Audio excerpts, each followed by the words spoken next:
Hey, what's going on, everybody? JB the Ranch Mechanic here. I'm just going to do a quick intro. It's a little bit different than my usual, just because the video you're about to watch was actually filmed almost a year ago, and I had thought I had lost that footage. And I was going through my old SD card, and I found some project files for my KineMaster app, which is the editing software that I use on my phone to edit about 99.9% of my videos. But I found like 3 hours worth of footage that I had to edit down into what you're about to see regarding this Ditch Witch 3700DD. So without further ado, we'll go ahead and roll this, and hopefully you guys find this interesting. So thank you for watching. Hey everybody, JB the Ranch Mechanic here, coming at you today with a video about this thing. This is a Ditch Witch 3700DD, and it's got a slew of problems. So let me turn the camera around, I'll show you what I found so far, and we'll see if we can figure it out. Alright guys, like I said, this is a Ditch Witch 3700DD is the model, or the Itch Witch as we call it. And it's led a hard life. Fairly sizable machine. I mean, this frame around the back is taller than I am, and I'm 6'4". So a little bigger than your standard, tow behind Ditch Witch. It's a fairly sizable tractor, and it's 4-wheel drive, Dana 44 axles, and a Deutz 3-cylinder non-turbo diesel engine. This is an air-cooled motor. Deutz has been around since, oh geez, a long time. I think they were first founded back in the mid-1860s. Very, very reliable engines, but the biggest problem that we have with this guy here is that, well, first of all, it's very, very hard to start. Second of all, running under moderate RPM, it starts spitting fuel out, and it starts spraying down onto the muffler and smoking really bad, and it gets all over the tires and stuff. I just went to lunch, and before lunch, this was covered in fuel. It's since evaporated. But, yeah, we need to figure out what's going on with that. Also have tons of hydraulic leaks around the actuator motor for the auger back here. Very reliable machine, just as of late it's been really tough to start, and I think what's going on here is that we have either a leaky fuel injector or a fuel line that's not set up properly. The weird thing about these Deutz diesels, this is an FL31011F motor. This was made in the late 90s, I think, 98 or 99 maybe. So the interesting thing about the Deutz diesels, and I've never torn into one of these, but from what I understand, these are air-cooled, and rather than having a injection pump like most other standalone diesel engines would have, these actually have individual injection pumps for each fuel injector. So once we get this hood off, we should be able to see 3 individual injection pumps for this thing. So I'm going to see if I can get the camera set up, and we'll get this thing cracked open.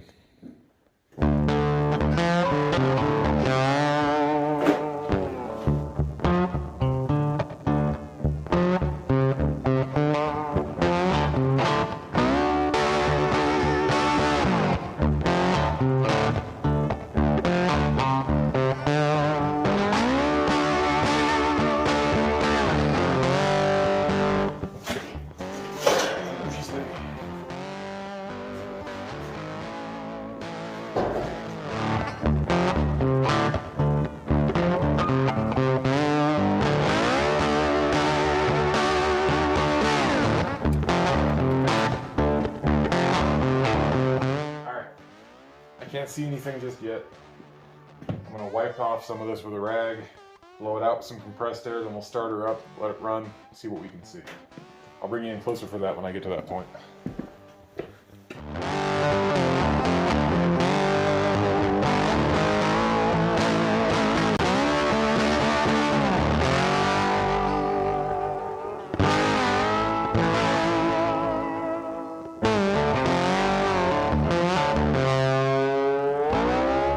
Alright, I took the side cover off to give me better access to the fuel system. I thought the top of the engine looked pretty good. Cleaned that up real nice, got all the badge plates exposed again. Then I took that side plate off. And that's what I saw when I looked down in there. Ugh, that's our fuel system. That's a mess. So, I'm going to move the tripod, aka my ladder, back over here. And this will give us a better view of what's going on.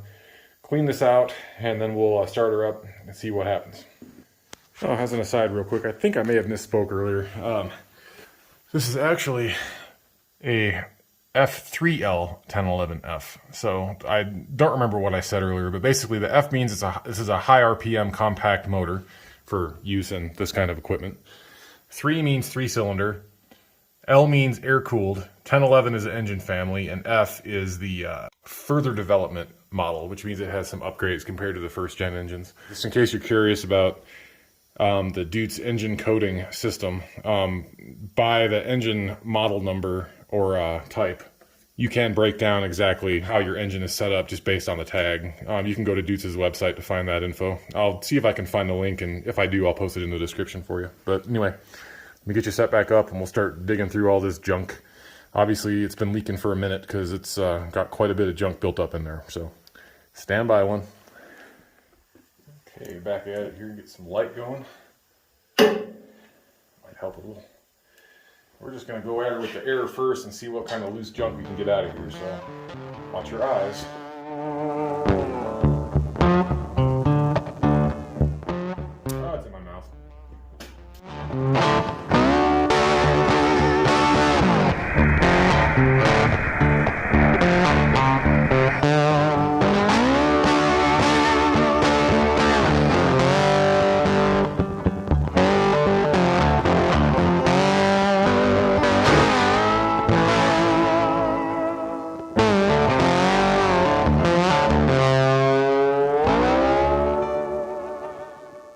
All right, folks, as I expected, what we're looking at here are the 3 small injection pumps for each cylinder. Those are not the actual injectors. The injectors themselves are the long black stick deals back in here, there. Those are the actual injectors hiding in there for each cylinder. And these are the mini injection pumps for each one. So what I'm gonna do right now, it still needs to be cleaned up a little bit, so I'm gonna spray it off a bit more with some brake clean just to get everything about as clean as I can get it without scrubbing everything down. Anyway, we'll go ahead and see if we can't get this old girl to fire again after I get this sprayed off a bit, and then we'll see if we got any obviously apparent leaks. I'm pretty sure we're going to have some based on the amount of garbage that I blew out of this thing, but we'll see, so stand by one. All right, guys, after her brake cleaner bath there, got it looking slightly better, not great, but better. I got my tools and stuff moved off of it. I zoomed in a bit for you there. Let's see if we can't get her to fire up here. I had her run into a driver in here before lunch, but get her turned up here. Let's see if we see any fuel leaking from here or the tops of the injectors. So we'll see. Come on, baby.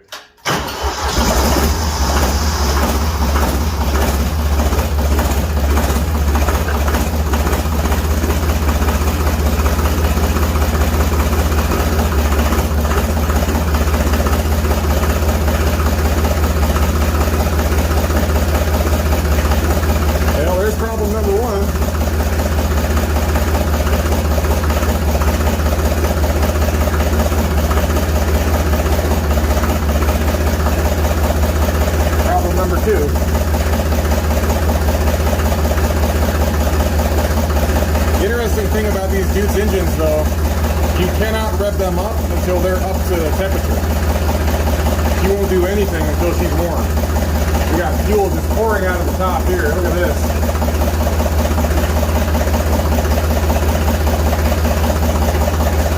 Pouring out. Wow. Looks like that one's coming off the return from the injector.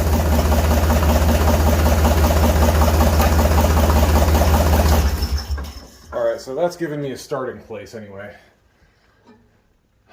So it's leaking from this banjo here at the pump. It's leaking from this hole down here on number 3. Let me show you what I found up top here. Yeah, right here on number 1, it looks like the return,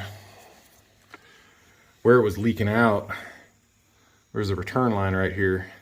I can't tell if it's leaking just from this braided hose, if that's worn out, or if it's actually the fitting down in there that's cracked. I'm not sure. So see what we can do with that. Be step number 2 here. Well, folks, I went through and I tightened down the banjo fittings for each one of the injection pumps, and I tightened down the hold downs, and that seemed to get the leaks here fixed. But what I did find is that these rubber lines, these are the return overflow lines basically that go back to the tank.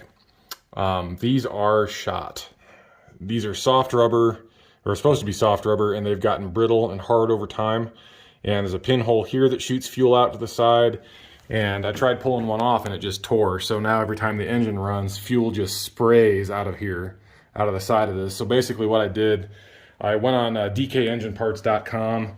They have a lot of Deutz stuff for a pretty reasonable price. It's not OEM Deutz, but it's aftermarket, but for fuel lines, I really don't care. And basically they sell you a kit with a length of this braided rubber hose and the plastic T-fittings and everything, just like the factory setup. And you just cut it, cut it to fit yourself. So that's what I'm gonna do. It was only 25 bucks for the kit, as opposed to the pre-made one from Deutz, which is about 140. So significant savings there, but unfortunately, I'm not gonna be able to do a whole lot else with this machine until I get the fuel situation squared away, because every time I try to start it, it just sprays diesel everywhere and it's not really safe. So we'll get the fuel system squared away. I'll probably just do an oil change and filter change on it, since it looks like it's been a minute. This thing doesn't get used more than a couple times a year, but always good to just have fresh fluids in it. So we'll do the fuel filter, oil filter, hydraulic filter. Yeah, and then once we get all of that taken care of up front here, we need to figure out this. This is brake cleaner from where I sprayed the engine down, but all this back here, this is just from this thing sitting in here for the last couple hours. This is all hydraulic oil. So bad juju. As you can see, it is a nightmare back here. So first things first, we'll get the fuel situation squared away. Then we'll tackle the hydraulic issues. Anyway, that's it for now. I'll bring you guys back here in a few days once I get the rest of this squared away, and we'll keep on going with it. So stand by. All right, good morning, folks. It's Tuesday, so the next morning since we left off. Didn't think I was going to film a whole lot today, and I still may not. Depends on what we can do. Apologies, I actually had to turn Big Bertha on this morning. It got very, very windy and very cold last night, and I'm freezing. So anyway, she's gonna cycle on and off to cool down, so sorry about that. But anyway, I was just going through this morning, and I put a catch pan underneath there last night, and of course it dripped everywhere except where I put the catch pan down. So it looks like it's calmed down since the engine hasn't been run since yesterday morning. So I'm gonna kind of leave that as it is for right now with the hydraulic leaks. I think what we can do, since we're still waiting on filters and other parts and stuff before I can get the main part of the engine work done and repair these fuel leaks. This is actually the lift pump right here that draws fuel into the filter, and then that pressurizes the high pressure injection pumps up here. So we can pull this nut off and take a filter screen out of this thing. I'd be very interested to see what's inside the lift pump, because that'll tell us what's in the tank and what kind of condition the rest of the fuel system may be in. I don't want to yank the injectors or the injection pumps off if I don't absolutely have to, just because I don't want to risk screwing up a nozzle or losing a spring or messing with something that could potentially, turn this thing into a gigantic paperweight. Because, Deutz engines are really popular, but they're not the easiest thing to find parts for, especially in this particular application. It's kind of Ditch Witch specific, the way it's set up. So we're going to do that. Since I've got the top end of the engine pretty clean here at this point, I think we can pull the valve cover off and check the clearance on the valves and maybe adjust those if they need it. Anyway, that's kind of my plan for today, since I don't have anything else needed to fix this thing yet. Should have the fuel line repair kit within the next day or two. Should have the rest of the filters at Napa tomorrow. We'll get you set up. We'll start with something simple. We'll just pull this nut off of the lift pump, see what that looks like inside. Stand by. All right, guys, got it set up there. Okay, I'll try to move the light back a little bit. I don't have any idea how much fuel is actually going to come out. Probably quite a bit with my luck, but that's all right. Oh, there's the fuel. All right. Oh, okay. Wow. I'm really glad that that was in there. You guys seeing this? Get this up close. And there's still more on the inside of the filter housing. Let me bring you in over here and show you this.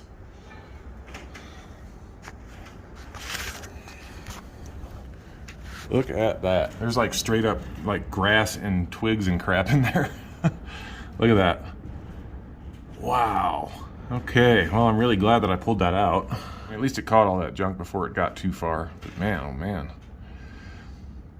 Have to definitely do a little more cleaning on this thing. All right, got that all cleaned out and buttoned back up.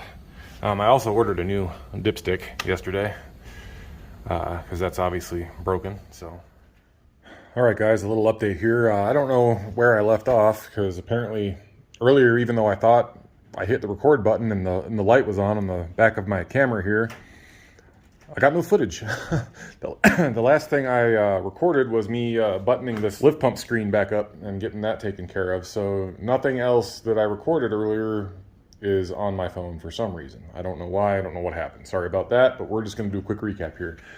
Haven't done anything with the valves yet. I'm just basically tracing electrical issues right now. I this morning, out of desperation with all of this wiring mess, contacted our closest servicing Ditch Witch dealer, which happened to be Ditch Witch of the Rockies. And I want to give a huge shout out to Dino D'Onofrio up at the Boise branch of Ditch Witch of the Rockies. He actually got back to me and he left me a voicemail. He said, you know, it's pretty lucky that you called me about this machine. Ditch Witch doesn't have service manuals and workshop manuals for too many of their pieces of equipment, but the 3700, they do. And I have a PDF file of a service manual, a parts manual, an operator's manual, and anything else that you need, just let me know. And I got back to him, and he just emailed everything over to me. So I now have access to all of the information that I need about this machine on my phone, which is fantastic. So Gino, you probably will never see this, but if you do, thank you. Totally not a sponsored thing, just very fortuitous for me and completely random that he got back to me when he did and provided all that information at no cost. So really stand up guys over there at Ditch Witch of the Rockies. Thank you very much.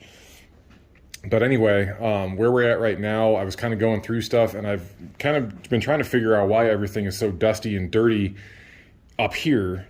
You got your alternator fan here, and alternator behind here, and then this is not a radiator, guys. I don't remember if I talked about this or not, but this is the hydraulic oil cooler. This has nothing to do with the engine. So this electric driven fan is what cools the hydraulic system, and I have a feeling that a lot of these leaks are due to the fact that this fan is completely hosed. And I thought I filmed it earlier, but you can probably see the burned up section of this relay block right here. This is the fan relay. If you look down there, it says fan. That's the relay for the oil cooler fan, and it is just completely shredded. I've got it sitting over here. I ordered a couple of spares. They're about 15 bucks each. These are just Bosch relays, 12 volt, 20 amp relays. Pretty standard automotive style. But yeah, that one is pretty burned up. So we're gonna have to O-mount some of these leads and figure out what caused that, but I'm pretty sure that fan's gonna have to be replaced if we wanna run it. Ended up taking the tunnel covers apart and trying to trace this wiring harness. A lot of this stuff just isn't used on this particular model. This is the seat switch, the seat disconnect that we just bypassed with a wire nut. And then there's a lot of other things down here for like power takeoff, tow valves, backhoe attachments, things like that that aren't used. What I'm trying to find right now is the fuel sending unit wire because we don't have a fuel gauge that works in here. So if anybody wants a Capri Sun, you know, hey, if you want to get back to your childhood roots, there you go, strawberry kiwi. But yeah, obviously we have some debris in here, so I'm just trying to clean everything out and trace the fuel sending unit wires, which is this connection right here. The brown wire is for the fuel sending unit, so I'm digging into that. I'll bring you back when I find it. Hey, well, good morning, everybody. The bipolar weather patterns of northern Nevada continue. After being 70 degrees last week, that's what I woke up to. Wet, thick snow. It sticks to everything. The kind of snow that, you know, completely covers you when you open the shop because it builds up and bridges on the top of the door. Anyway, here's the plan for today. I'm gonna crack open that service manual again and see what we gotta do about setting the valves on this thing. That's what I want to get done, at least first thing. Hopefully later today, the filters will be in at Napa. Still waiting on FedEx to bring me the fuel system repair kit with those new return and overflow lines in it. That should be here tomorrow, barring any weather. I don't know if that's going to work or not. We'll see. The relays for the fan, those should be showing up sometime soon. I don't know when. Maybe Friday, maybe Monday. I'm not sure yet. So anyway, I'm gonna dig out some specs and we're gonna see if we can't get the valve set on this guy. All right, guys, we're gonna go ahead and get this started here. You're gonna have to bear with me. Camera angles are not that great. Not a whole lot I can do about that. I'm working with limited equipment in here. I think that you can see most of what I'm going to be doing, but we're going to be pulling this valve cover off and adjusting these valves. Pretty simple procedure for these Deutz engines. This procedure that I'm going to be following came right out of their engine manual. I'm not going to be talking a whole lot. Basically, we're just going to pull these 10mm bolts off around the perimeter of the valve cover, just like any other valve cover. We'll yank that off. We have to rotate the engine until the valves on cylinder 1 and 2 just go into overlap. And then there's an adjustment procedure we need to make for the valves, the intake and exhaust valve on 2 and 3. And then we do a 360 rotation with the crankshaft, and then we just adjust all the rest of the valves at the same time. That's right out of the engine manual. So that's what we're going to do. I'm not going to talk much, I just want to get it done. So just going to bring you along for the ride here.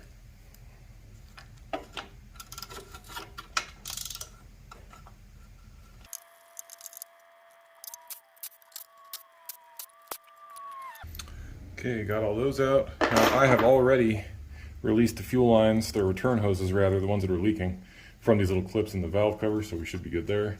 Hopefully I can snake this thing out without it snagging on anything. And of course it's snagging.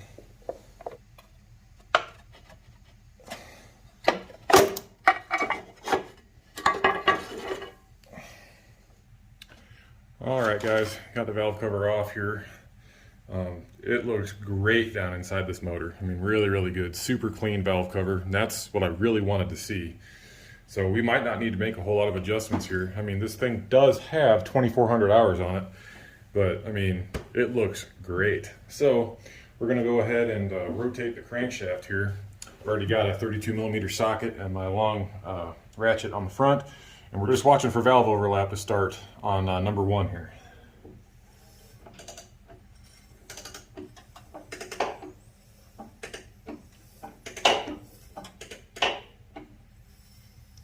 Okay.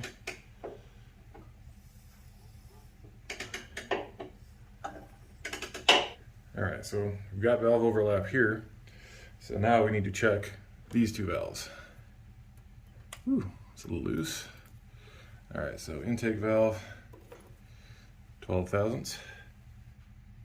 So there's our 12 thousandths feeler gauge for our intake valve, which is this guy.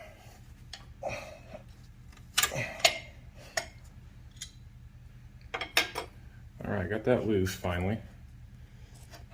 Now we'll just adjust until we're right at 12 thousandths here. And you know, everyone has their own way of adjusting valves. When I'm doing this, I just adjust until I get consistent drag across the feeler gauge. Not too loose, not too tight. The tolerance on this is plus or minus 3.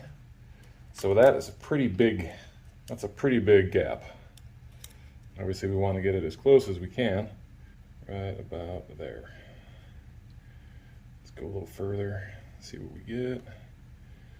Yeah, that's good right there. We're going to lock this one down.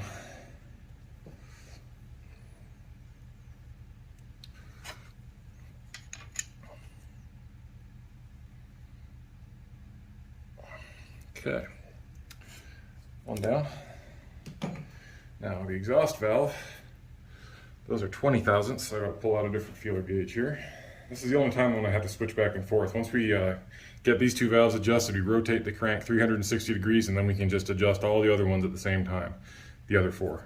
So once I do that, I'll do all the intakes in one shot and then all the exhausts in one shot. Save me a little bit of hassle of swapping back and forth. So here is our 20 thousandths gauge. So now we will check the exhaust valve here. That's pretty sloppy, so some adjustments will be needed there too.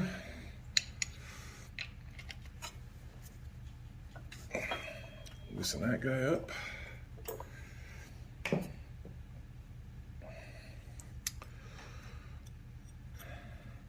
Oh yeah, that was way out. way out of spec. Testament to the reliability of these engines though. I mean, even pretty out of tolerance, they still run pretty well. I mean, this one obviously had its issues, hard starting and whatnot, but I think a lot of that had to do with the fuel system problems. This probably did not help in the slightest. So we'll make sure we can still get our feeler gauge in there. Good, consistent tightness. Good. All right. I'm gonna rotate that. I gotta mark the crank pulley real quick. That way I can see where our rotation is. Okay. Everything clear, good. Now we rotate. There we go. That's a 360. Those are good. And now, yep, everything else is close enough to overlap that we can adjust it. Excellent. Okie dokie. So since I have the 20 thousandths gauge pulled out already, we'll just go through to the exhaust valves first.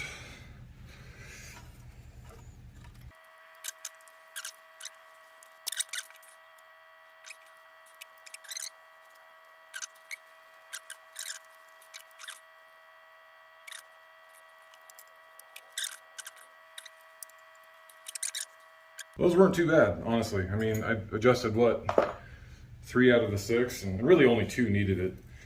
The other 2 were fairly close, but better to check and just make sure everything is where it's supposed to be. So you can check that off the list here.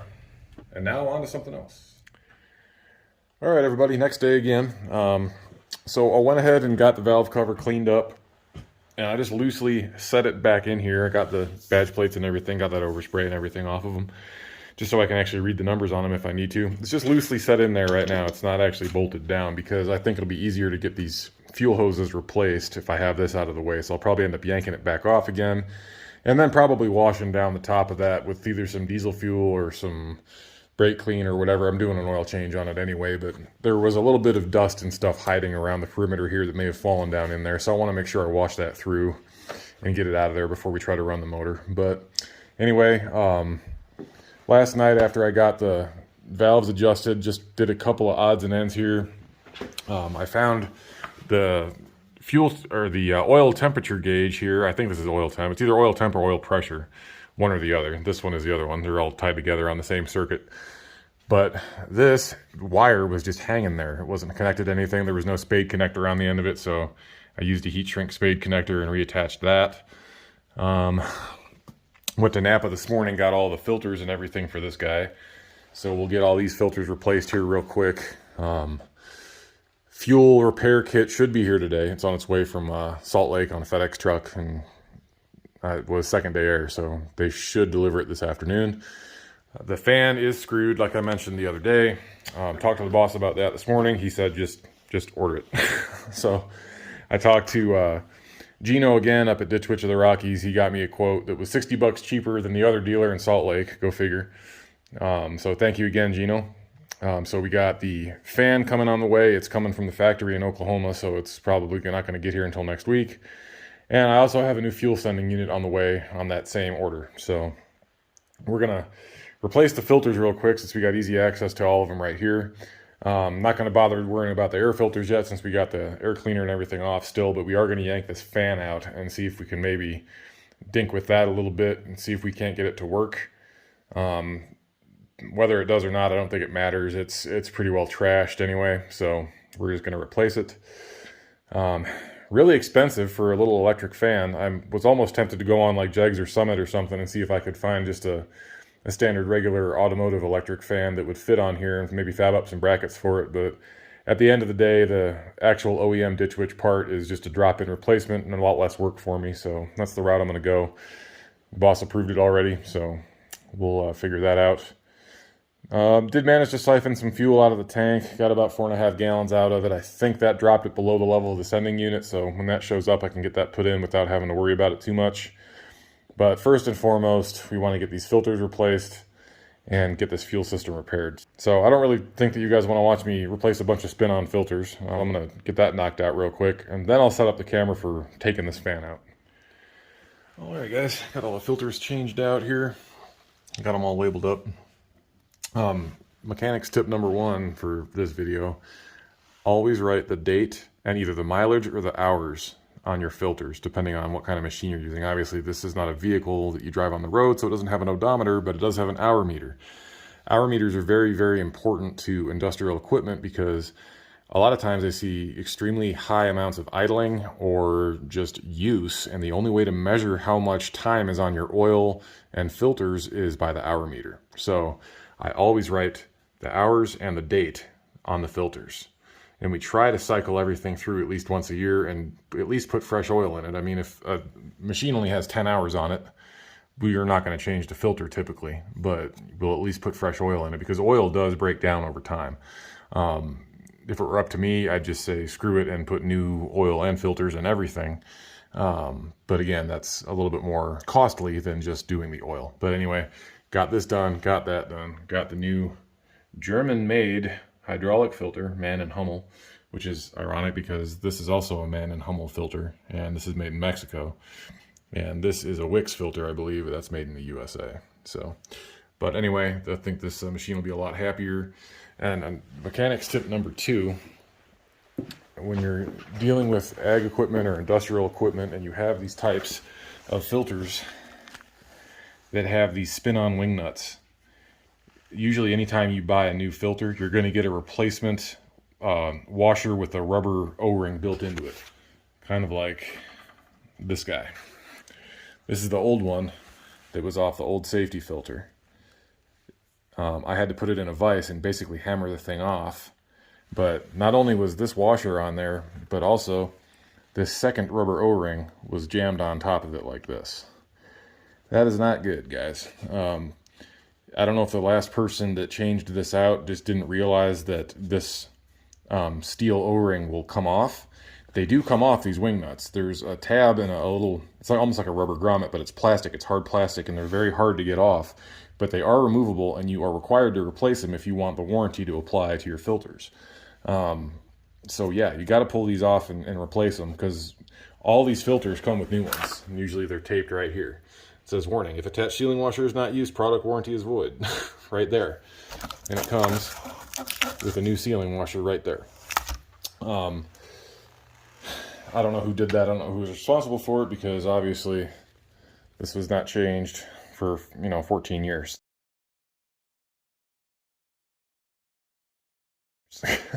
And don't do that. If you're going to replace the outer filter, replace the inner one too. It's what, 20 bucks? They call these safety filters, and people think, oh, well, if it's not dirty, then, hey, I guess it doesn't need to be replaced. Well, guess what? The safety filter is there as a backup in case something happens and your outer filter either gets full or ruptures or whatever.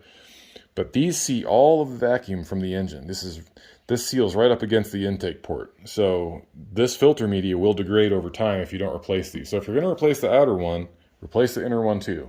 It's not that much more money, and it doesn't take that much more time, and it's added insurance for your equipment.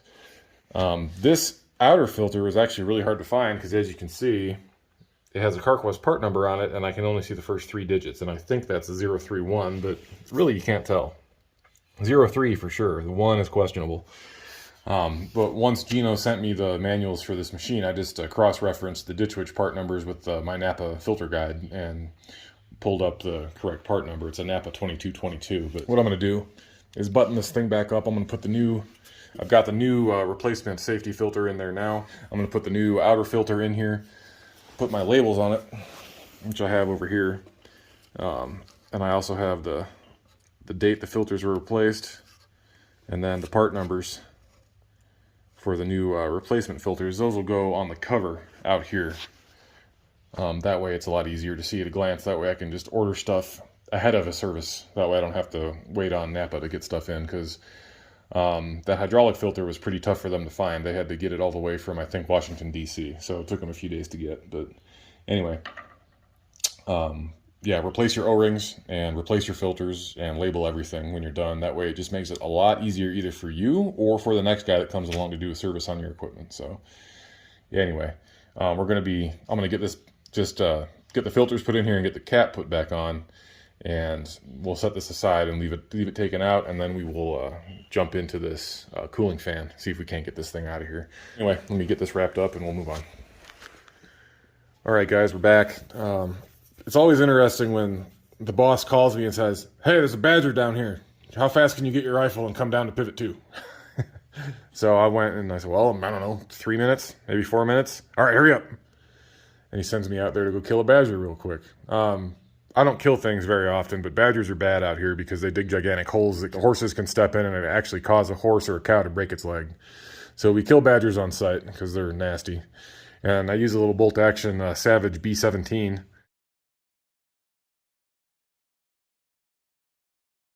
And I'll tell you what, these 20 grain Hornady hollow points for a rimfire cartridge, these things are nasty. That badger was maybe 75 yards away and it was running. And, you know, one shot and it dropped and didn't move. So, little 17 caliber, 20 grain, Hornady hollow points. Good stuff. Anyway, we're back now, and I have work to do on this thing still. So, I'm joined by Riley. Hi, Riley. She doesn't want to be on camera. And my daughter, Shay. Hi, Shay. Hi. So, can you tell everybody what that thing is? It's a fan. I mean, cooler fan. Yeah, it's an oil cooler fan, right? Mm-hmm. And what are we going to do with it? We're going to place it with a new one. Yeah, we got to take that one out because it's broken, huh? Yeah. Yeah. So are you gonna help me do that? Yeah. Yeah? Okay. Cool. Well, let's see what we can do here. We got, it's already disconnected. I got the wire unplugged. So we'll, those look like either 7/16 or 1/2 inch bolts. And we'll see if we can't get this thing yanked out of there and maybe figure out why it broke to begin with. So stand by. Okay, so now we're set up over here. Hopefully you guys can see what I'm doing. We're going to take our very high quality homemade battery hold down off, otherwise known as a bungee cord. Let's see if we can't get this battery out of here. Isn't it fantastic when they use the same color wires for positive and negative? Alright. Battery out of the way here.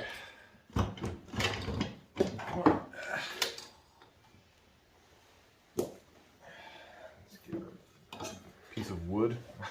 That's a way. 4 bolts looks like, and I think those are 7/16 maybe. I'll zoom in a little so you guys can see better. And one of 2 things is going to happen. You're either going to be able to see better, or my big fat head's going to be in the way and you won't be able to see anything. So I guess we'll see. But yeah, 7/16. Those are pretty loose. Those are like fairly finger tight.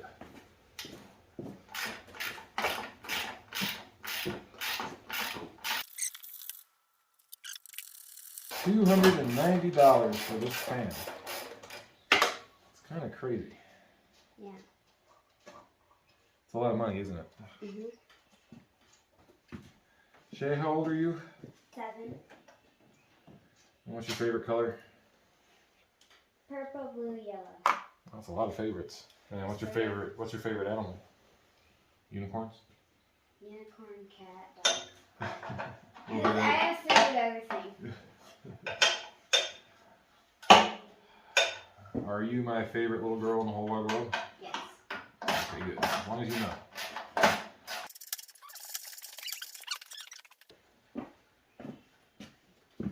Just don't bump my tripod.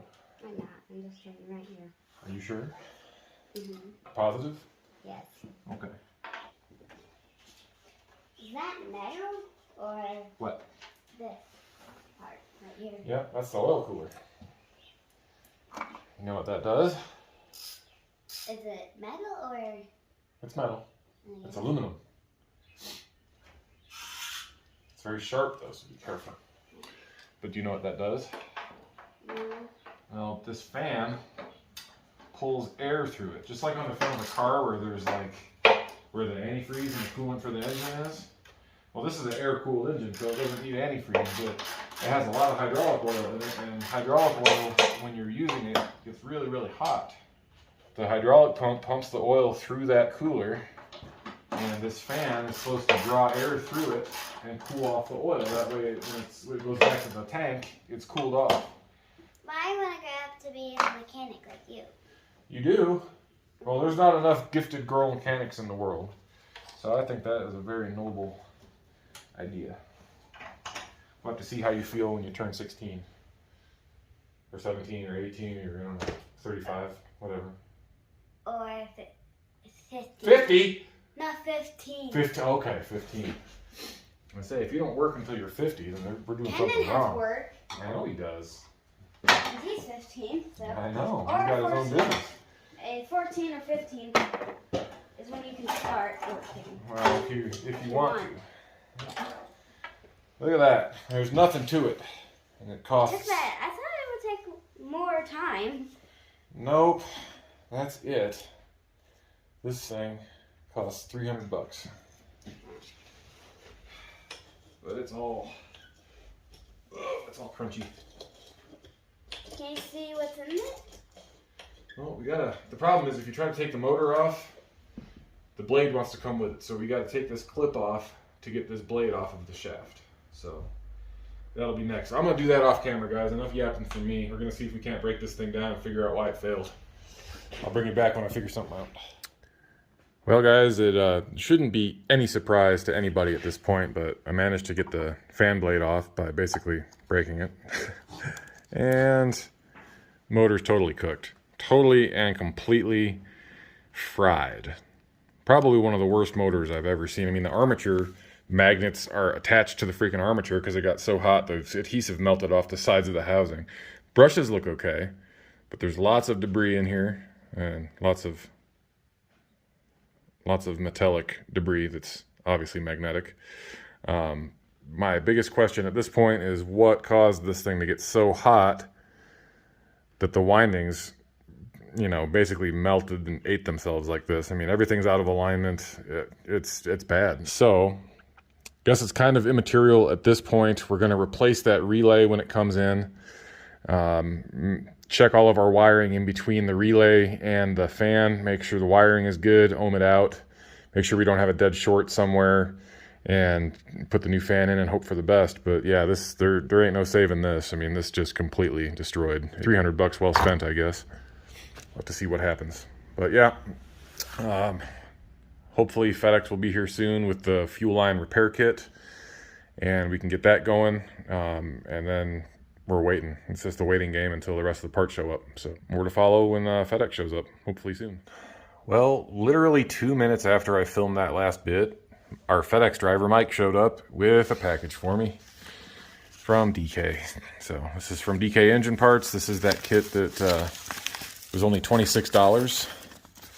And it comes with that braided rubber hose, all the T-fittings, and the clamp that you need to replace the return lines and everything for your system. So it's not pre-cut. It's just a length of tubing that you trim the length yourself. So basically what I'm going to do is pull all the old hoses off without removing any of the T-fittings.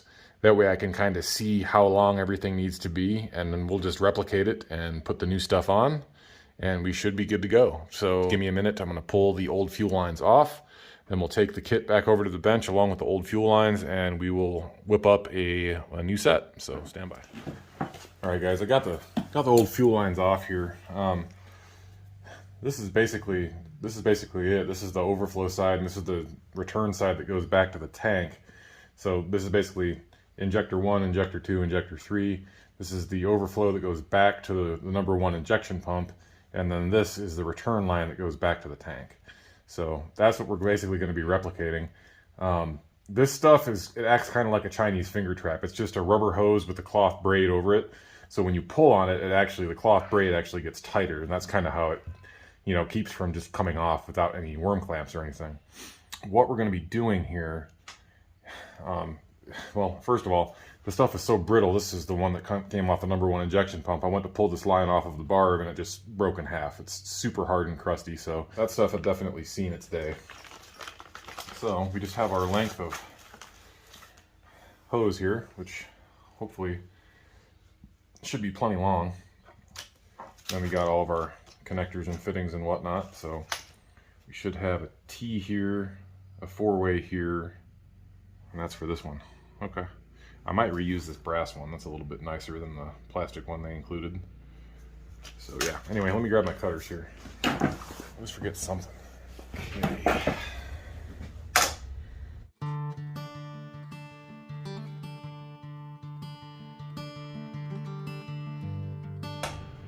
Okay, so they gave you a little bit more hose than you actually needed. So pretty comprehensive kit, honestly. I mean, they give you exactly what you need.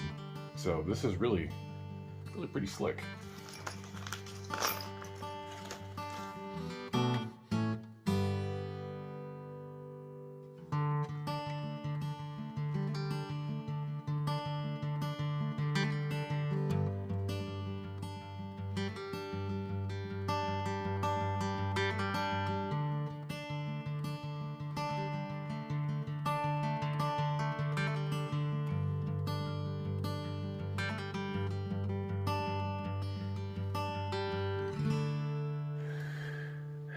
All right, well, there it is, guys. I had to kind of stop for a second and figure out this oddball hose clamp that they included. It's kind of a strange pinch style clamp, but I ended up figuring it out. It was inside itself, so I think that it kind of got smashed a little bit in shipping, so that was throwing me off a bit. Once I pulled it apart and kind of figured out how it was supposed to latch together, it went on pretty easy. I had to manipulate it a little bit to kind of get it where it needed to be, but it is what it is. I tried to save this nice brass fitting for this larger connector on the end, but that barb just would not go in the new hose, and I didn't want to shred the hose, so whatever, it's fine. The plastic will work just fine. So gonna go back over, throw these things on, call it done. Okay guys, we're kind of back to this wonky, strange angle. Sorry about that. I try to keep it straight, but then the thing wants to fall over, so you're just being held up in a little clamp right now. I'm doing the best I can here, but anyway. Got our new hoses here. We're gonna feed the big guy through the grommet here. This one goes to the return to the tank, which is right here. Got it blocked off. Put that guy down there, run this other one down through here. That goes back to the #1 injection pump. And then these other three that are sticking out here still. Oh, I know what I did wrong. I gotta go underneath this guy. That's where we go. Uh-oh. Hey, you stay there, you. Stop that. Okay, there we go. That makes it a little easier. That guy's there, that guy's there. Now I think what I'll do is leave this loose for the time being. Get that valve cover back on. We will install the one down here on the injection pump, just so I know I've got enough length. Get on there. She's down. Okay, now we'll set our valve cover back into place. Some tight quarters working in here. Ah, stop that. Okay.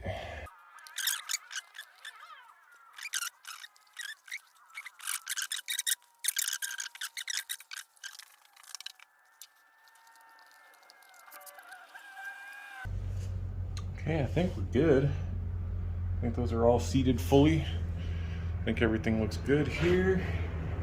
Got our return line fully seated. Got our overflow line fully seated down on #1. Got this guy loose here. We'll hook that back up in a second. I'm gonna get this valve cover torqued back down.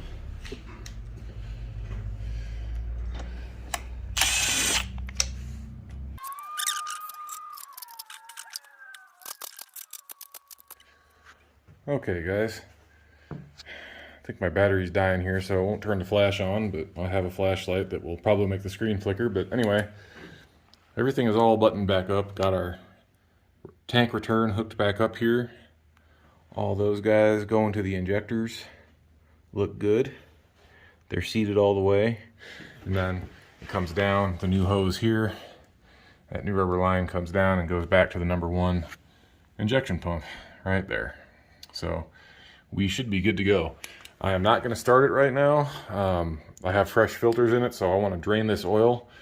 In fact, I'm probably just going to pull the drain plug right now and just let this drain overnight to get as much of this old nasty oil out of it as possible.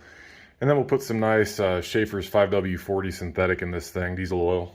And we'll do a test fire in the morning after I get the battery and everything else hooked back up. So that's going to be it for today. More tomorrow. Stand by. Hey, good morning everybody. We're back again here. It is Friday. Still waiting on our replacement alternator belt here. That should be coming shortly. The boss is in town right now. Got all the old oil drained out. I'm gonna go ahead and throw 6 quarts of fresh oil into this thing. It says initial fill 8 quarts and then replacement 6 quarts. We're gonna start with 6 and see what happens. This is Schaefer's 5W40 diesel oil. So it might look dirty going in. It's just dyed green. It's real dark. That's kind of a Schaefer's trademark. They have green oil. I don't know why. St. Patrick's thing, maybe? I don't know. It's green all year though. Anyway, I'm gonna go ahead and get this poured in. Yeah, you can maybe see that green tint to it.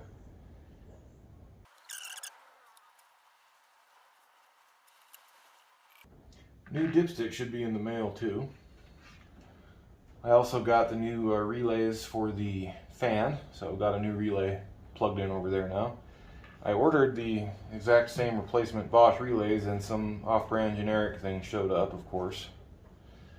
What can you do? Hopefully it works. But we're at this point waiting on that fan to show up, so that's going to be next week sometime, I'm sure. So that's coming right from the factory.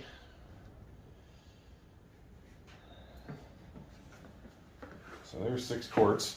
This oil container is actually made by Lyle.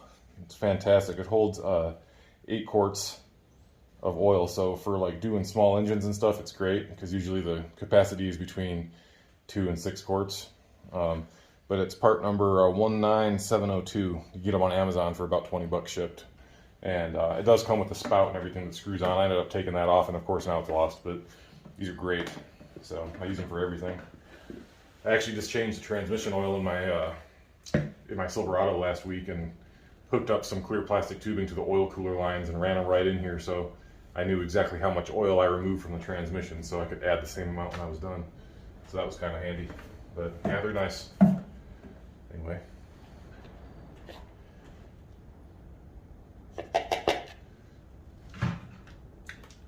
Check our dipstick. Our old dipstick, new one's hopefully here. And that's a little bit high, but again, we have not tried to start the engine yet or primed the oil filter or anything, so that will drop as we run it. But we got fresh oil in there now. So at this point, we're just waiting on the boss to get back with our new belt.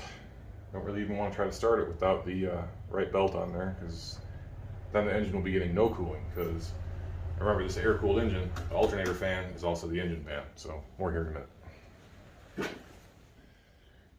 Alright guys, I don't know where the boss is with the new belt, so I just slapped the old one back on, put the air cleaner and battery back in, marked that positive battery cable with some red tape so we don't have an issue again. I did pressurize the fuel tank and force some fuel up through here and hopefully got most of the air out. We're going to try to fire it up here. We're going to see what happens. It's probably going to smoke. It's probably going to stutter a little bit. It's probably going to choke on some air. And then hopefully it calms down. We can get it out of here. I want to take it up and steam clean it. I got the steam cleaner going. And we're going to clean this thing up. And hopefully make it easier to get underneath there and troubleshoot some of those hydraulic problems. So here we go. Quarter throttle. Come on, baby. Wow. Started right up.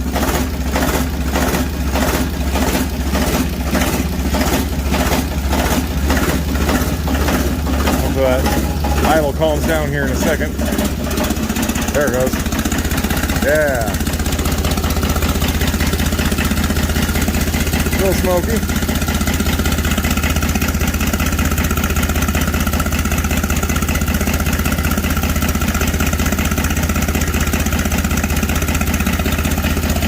Yeah, she's gonna get a bath.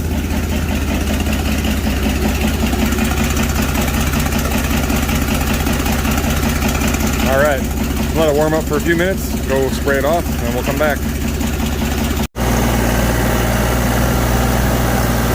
Chugging right along.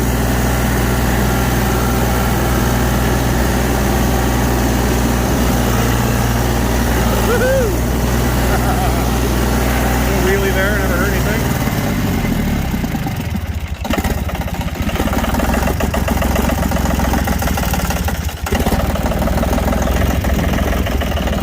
That's weird.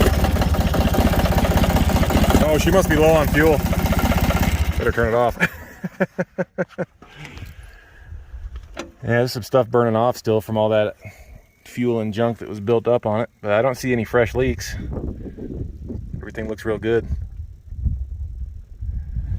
Yeah, that little wheelie probably starved the fuel pump a little bit, because I pumped about 5 gallons of fuel out of the tank so I could get it below the sender.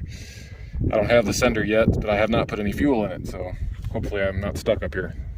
If not, I can run down and grab some. Anyway, I'm gonna spray it off. Running good, running real good. All right, guys, we're back in the shop. I just had lunch. It's funny, I brought it back down from the wash rack, and you know how it was kind of chugging a little bit when I pulled it up there? It's because there was basically no fuel left in the tank. I got it about halfway down the hill over here. Our wash rack's up the hill, back behind the shop over here toward the west. I got about halfway down the hill and started it was basically, because it was downhill, forcing itself to run.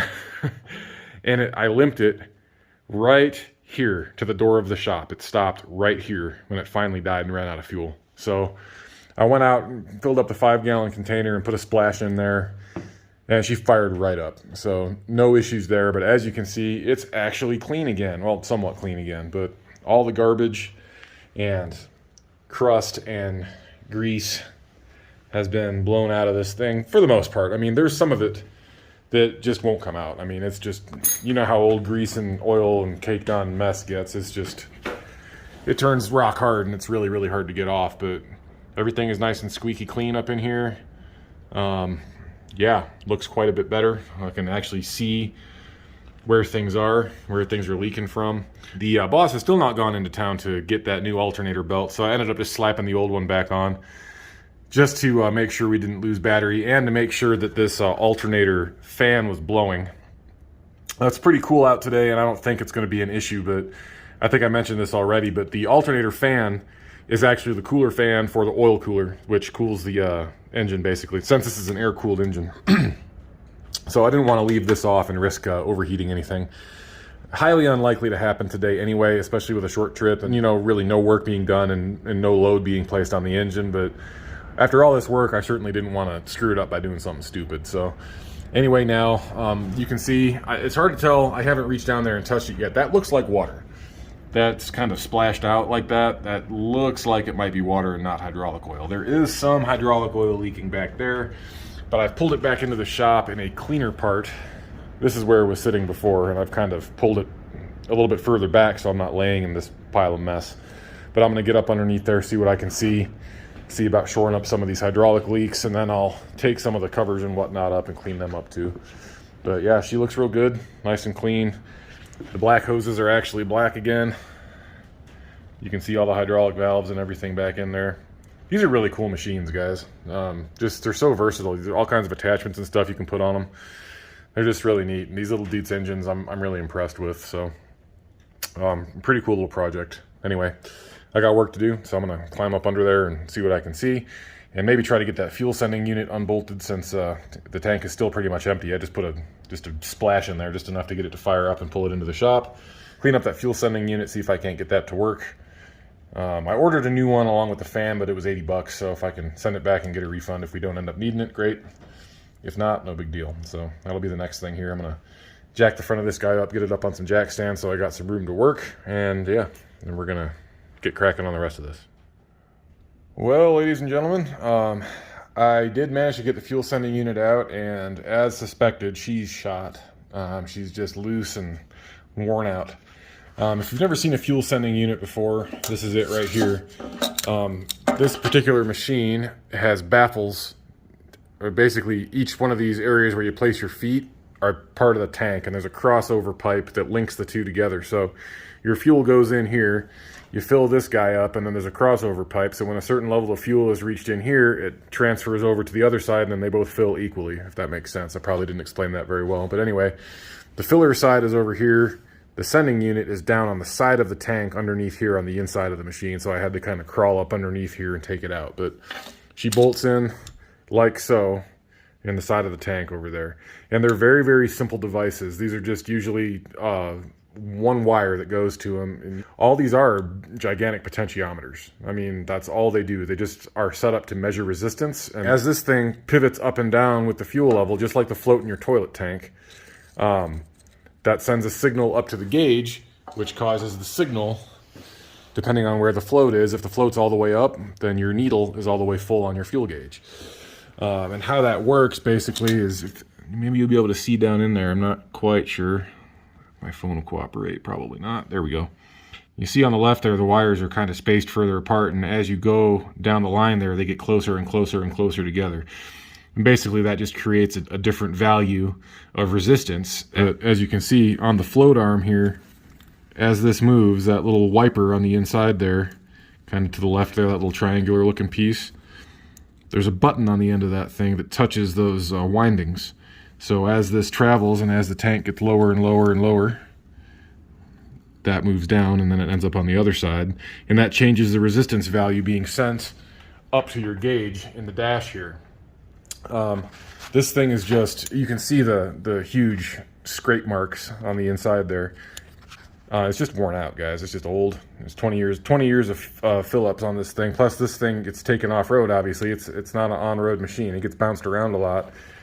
She's just worn out. It's just loose in there. It's just, yeah, there's a lot of slop in it, and that button just isn't even touching the windings anymore. I tried to get in there and manipulate it a little bit and try to get it to grab and contact that again by bending that arm. But unfortunately, this is all riveted together, and even if I take these two screws out, which I've already tried, the plastic shroud is still riveted onto the base plate. So there's really no way to get in there and manipulate that effectively enough to make it work. So unfortunately, that's trashed. So I'm glad I ordered that new one along with the fan. Hopefully it gets here next week sometime. But while we're talking about it, I've got the key on right now. And this is just a simple, like, Bosch style old school fuel gauge where you just have a 12 volt input, which is the side. There's this 3-pin connector that goes in the back of it. But a 12 volt input, a ground, and then your signal wire that goes basically into the wiring harness and basically turns into your sending unit wire that plugs into the actual sending unit itself. So basically, with just the power wire hooked up, if you want to see if the problem is with your gauge or with the sending unit, just plug your power wire in and leave the other two bare. And with your power wire plugged in, just take a screwdriver ideally with an insulated handle, bridge your other two pins over there.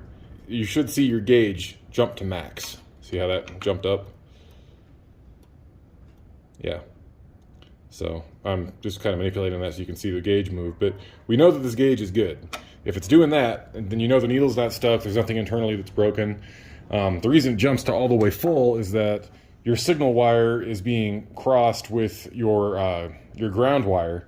So it basically just maxes. With 12 volts going into the gauge, it'll just max out the signal. It's acting like the sending unit is all the way up. So that's why that happens. But it's a real easy way, especially on something like this or a forklift or something where you can get easy access to the dash.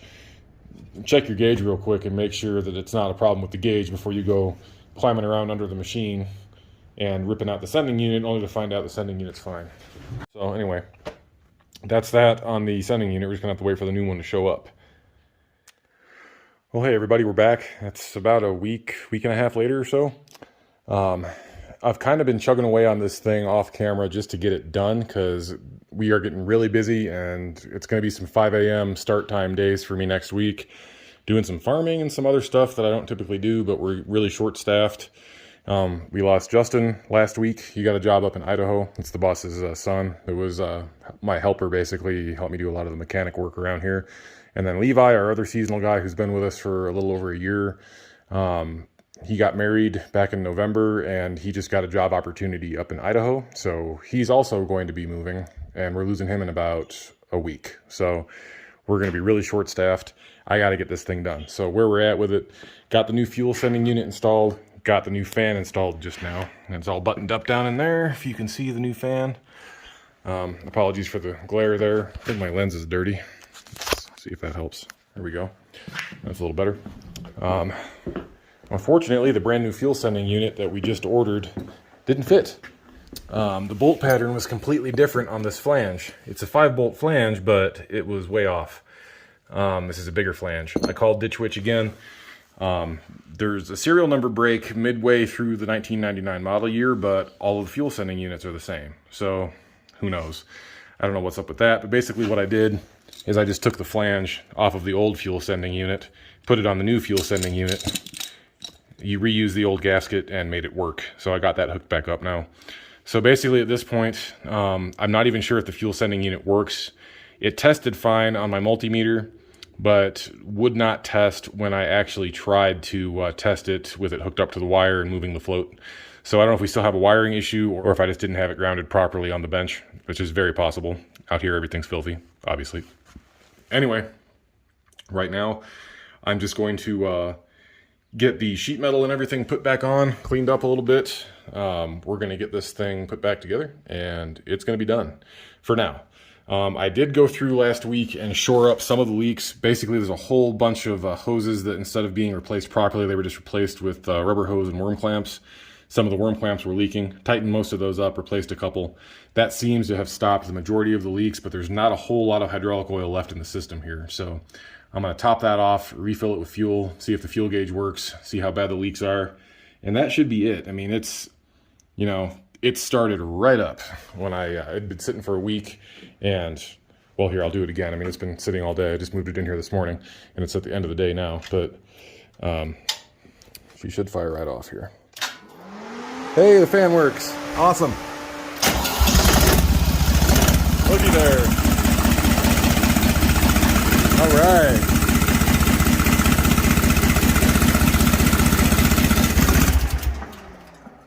That is fantastic.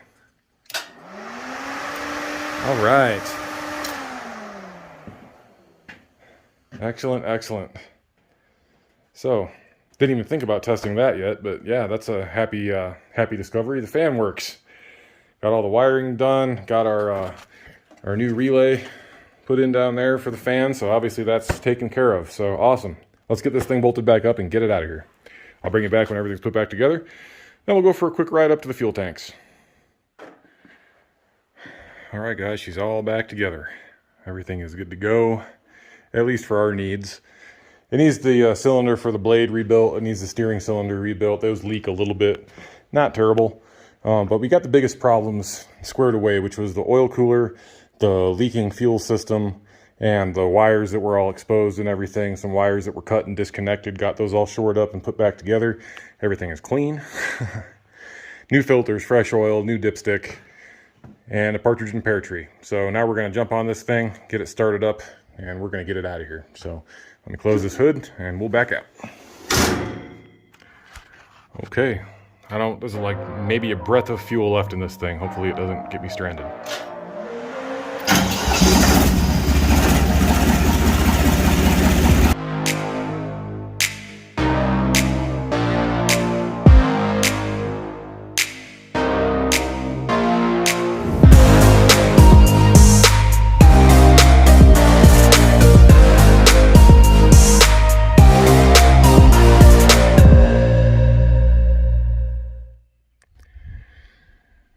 Well, guys, unfortunately, we still do not have a working fuel gauge. So I think we have a problem with the signal wire. I ohmed it out, and it definitely had continuity, but something else is going on.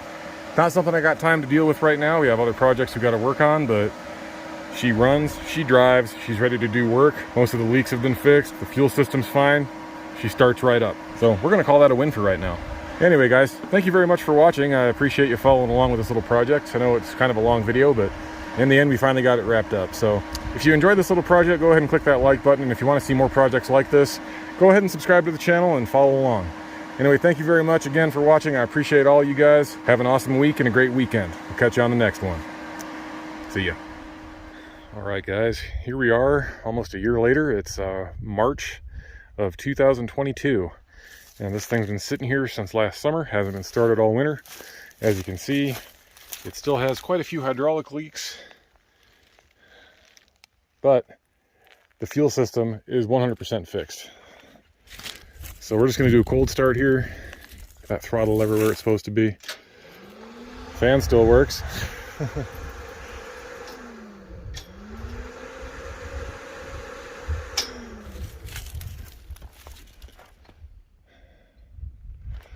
Yeah, it looks like somebody bumped our switch here, so it's not going to allow the motor to start. So we'll try that again. All the safety should be good now. Yep.